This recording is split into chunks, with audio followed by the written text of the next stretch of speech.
Students, YouTube fine art से संबंधित 50 महत्वपूर्ण क्वेश्चंस शेयर करने वाले हैं। आधुनिक भारतीय कला से संबंधित ये मेन क्वेश्चंस आपके एग्जाम के लिए बहुत ज्यादा खास हैं, तो हम इन प्रश्नों को कवर करेंगे।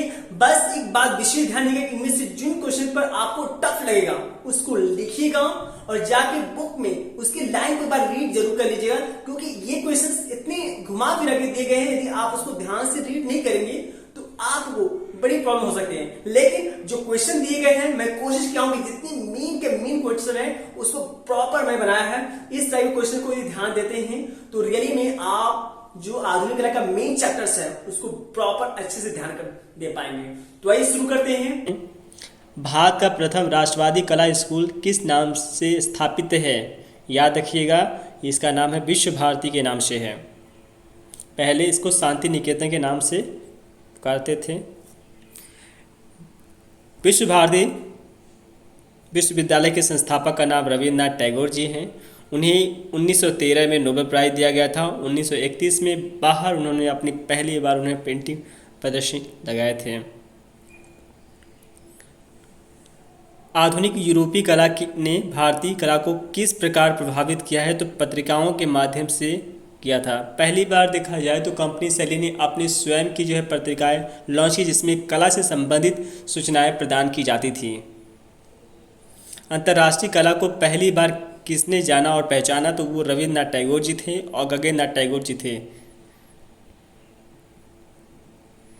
विक्टोरिया मेमोरियल हॉल में कौन सी पेंटिंग रखी गई है? तो क्यूबिसिटी। क्यूबिसिटी घनवादी आर्टिस्ट की है और वो एक हास्यप्रद मतलब कार्टून चित्र बनाने के लिए भी जाने जाते हैं। कौन बिना सोचे समझे लेखांकन की जगह रेखांकन से चित्र बनाता है? रेखांकन चित्र बनाता है तो उसका नाम है रविन्द्रनाथ टैगोर, जिन्होंने 60 साल की अवस्था के बाद पेंटिंग करना शुरू किया था। डूडल पेंटिंग विश्व भारती में रखी गई है। हाँ, यह रखी गई है, बिल्कुल रखी गई है। अब डूडल जो पेंटिंग्स है वो बिना सोचे समझे ही बनाई गई है, ये भी ध्यान रखिएगा। विनोद बिहारी मुखर्जी और राम किंकर वैज नंदलाल बोस के रचनात्मक छात्र थे, बिल्कुल थे, इन्होंने छात्र थे। रामायण और महाभारत जैसे प्रसिद्ध महाकाव्यों पर आधारित बनाने के लिए किस कलाकार मध्यकालीन संतों का जीवन को आकर्षित किया है? तो मध्यकालीन संतों का जीवन एक वॉल पेंटिंग है और विनोद बिहारी मुखर्जी ने हिंदी भवन में, शांति निकेतन के हिंदी भवन में इसको तैयार किए हैं। कला भवन परिषद में खुले में निर्मित मूर्ति कौन सी है? कला भवन परिषद में खुले में मूर्ति जो रखी है वो संथाल फैमिली। संथाल फैमिली के बारे में ये 1937 की है और इसको कंक्रीट और बलुआ पत्थर से और सीमेंट से तैयार किया गया है। किस कलाकार ने कोलकाता के स्कूल ऑफ आर्ट की शिक्षा को अस्वीकार कर दिया? तो उनका नाम यामी राय ना था। यामी राय को याद रखिएगा, इनका 2 पेंटिंग हम पढ़ते हैं, एक है काला घोड़ा और एक जो है माँ के साथ बच्चा। ये आम लोगों से अर्थात जो गांव के जो कलाकार होते हैं उनसे कला सीखा है।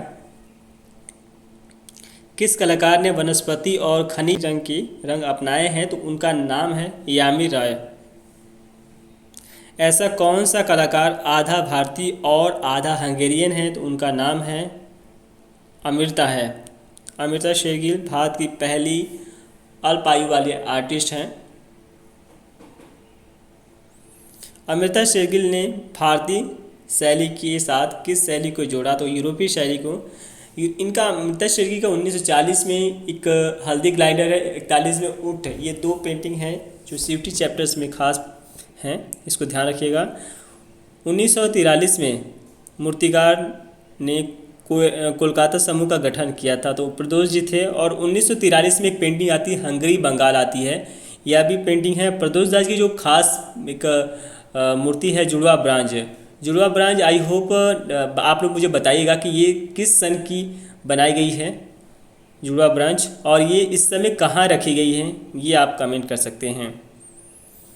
कोलकाता समूह संगठन में कौन सा कलाकार शामिल नहीं था? तो उसका नाम है क्रेजी सुब्रमण्यम।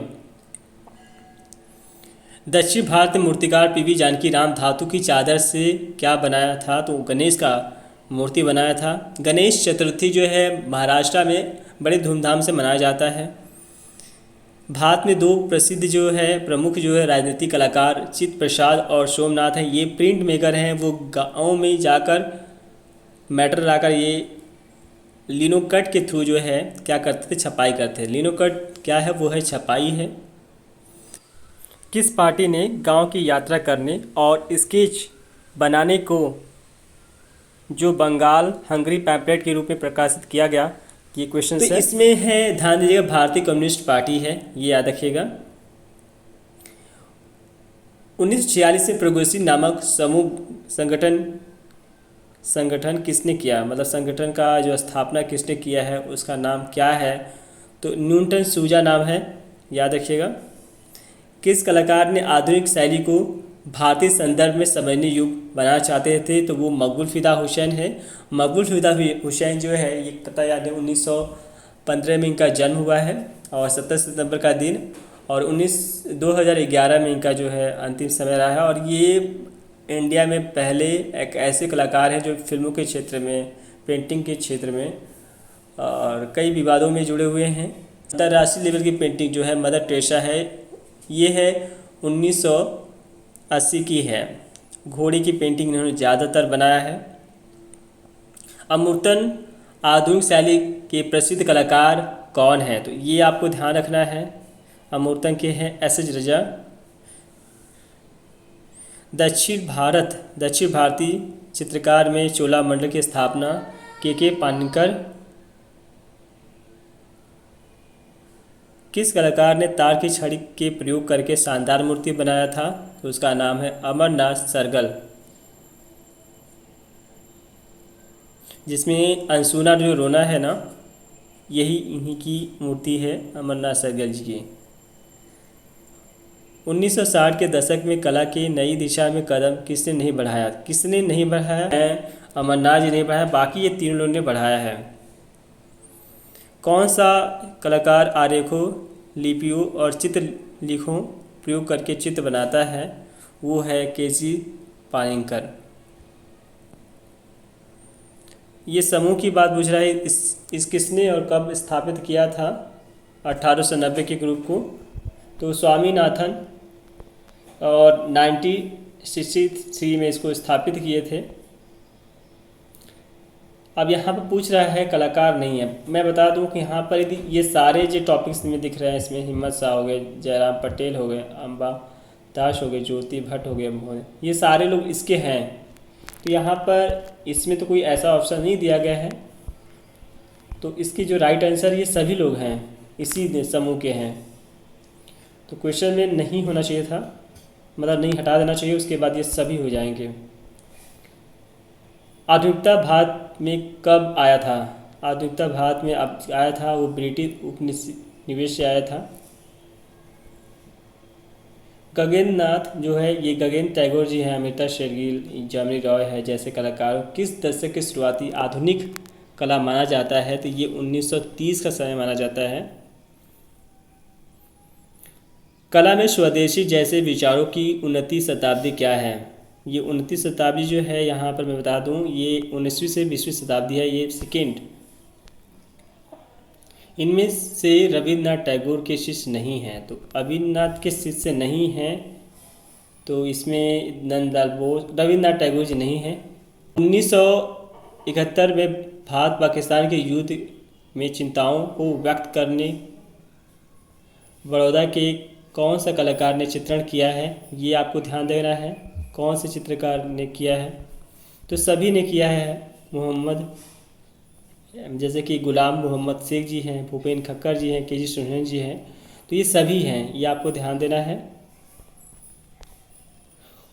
मानव और जानवर की आकृतियों का प्रयोग करने वाला कलाकार वो कौन है, मानव और जानवर की आकृतियों का प्रयोग करने वाला है। इस क्वेश्चन का जवाब आप लोग दीजिएगा, क्या है इसका राइट आंसर।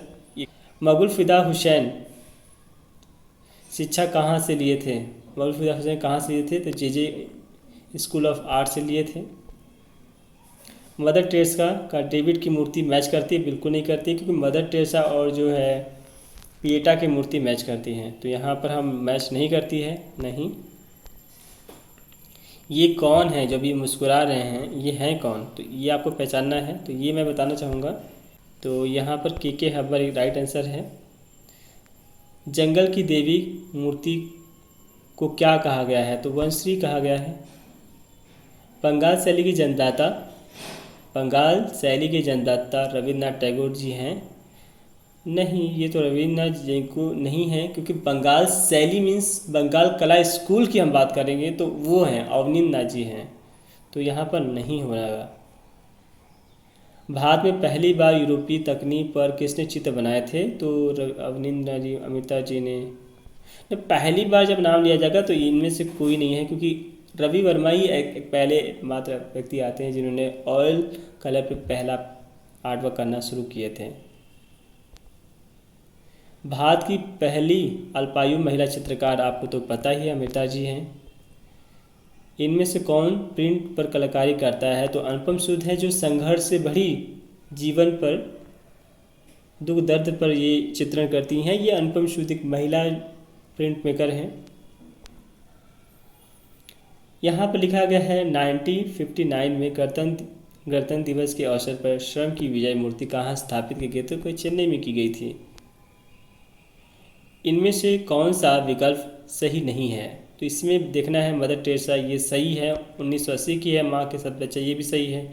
मिट्टी की जोताई है, ये 90 मतलब ये ध्यान दीजिएगा, यहाँ पर लिखा गया 1939, ये भी सही नहीं है, ये सही नहीं है, तो इसको लगा देते हैं, और ये बेचने के लिए सही है। इनमें से कौन सा विकल्प सही है, विकल्प सही पूछ रहा है, मतलब सब गलत दे रहा है। सोमनाथ वाला जो है भूखा भंगा सो, ये नहीं है। बाकी किसान का ये सही है। उसके बाद मुखर्जी जी का जंगल के दिन, ये भी सही है। तो इसमें सही वाला पूछ रहा है, तो ऊपर तो सही नहीं है, और आपका जो है बी और सी सही है, तो इसका लास्ट 4 वाला हुआ। रासलीला के अवनींद्रनाथ टैगोर की पेंटिंग नहीं है, हाँ नहीं है, इनकी है। क्वेश्चंस को आप ध्यान से पढ़िए, समझिए उसको, क्योंकि अंडरस्टैंड कर कर ही आप प्रश्न को सही तरीके से दे सकते हैं। और हर एक विकल्प एक दूसरे की हेल्प करते हैं आपको बताने में कि कौन से एक दूसरे से कनेक्ट फील कर रहा है। हंगरी महिला की पेंटिंग कौन सी है, तो ये सभी हैं। ऊँट भी उनकी है, पर्वतीय महिलाएं भी हैं, हल्दी ग्लाइंडर भी है, तीनों ही उनकी पेंटिंग्स हैं। इनमें से कौन सा प्रश्न गलत है, गलत प्रश्न को ढूंढना है। राम का विवाह 1914 सही है। रात में शहर 1922 पेंटिंग है, वो भी ये भी सही है। जनता वॉच रिपेयरिंग जो है 1970, नहीं ये 1970 की नहीं है।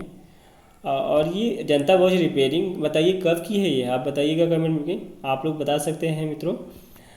काला घोड़ा जो है 1940, ये सही है काला घोड़ा वाला, बट ये नहीं सही है, तो ये गलत है। यहाँ गलत ऑप्शन को मैंने चयन कर लिए हैं। लास्ट और अंतिम सवाल, इनमें से कौन सी महिला जो लंदन से शिक्षा प्राप्त की हैं, तो वो थी अनुपम सूद ही थी। मैंने बताया कि ये एक फेमस महिला जो है प्रिंट मेकर है, इन्होंने लंदन से जो है अपना शिक्षा प्राप्त किया है। तो ये रहा महत्वपूर्ण पॉइंट जिनको आपको ध्यान रखना है। ये आपके परीक्षा से संबंधित महत्वपूर्ण पॉइंट है। ये 50 क्वेश्चन हमने साझा किए हैं। एक वीडियो हम और आपको ले लाने वाले हैं जिसमें हम सारे शैलियों को कंबाइंड कर मतलब जितनी भी शैलियाँ हैं सारी शैलियों को कंबाइन करके एक बेस्ट वीडियो आपके सामने हम प्रस्तुत करने वाले हैं। तो इसका वेट करिए और लगे रहिए और अच्छे से तैयारी करिए। आप ये देखिए, मैंने अलग अलग वीडियो में बहुत सारी बातें कही हैं, उसका आप ध्यान दीजिएगा कि जिन प्रश्नों से आपको लगता है डर उसे अपनाएं, क्योंकि वही प्रश्न आप सॉल्व करते हैं तो आगे आपके बढ़ने के चांसेस बढ़ जाते हैं। तो कॉन्फिडेंस वहीं से आता है। सरल प्रश्न तो हम लोग कर लेते हैं, लेकिन हार्ड क्वेश्चंस पे यदि हम टिके रहेंगे तो सरल अपने आप ही दिखेंगे, सब चीज़ें सरल दिखेंगी। इसी उम्मीदों के साथ चलते हैं, मिलते हैं नेक्स्ट वीडियो में खास वीडियो के साथ। ओके, नमस्ते, जय हिंद, जय भारत।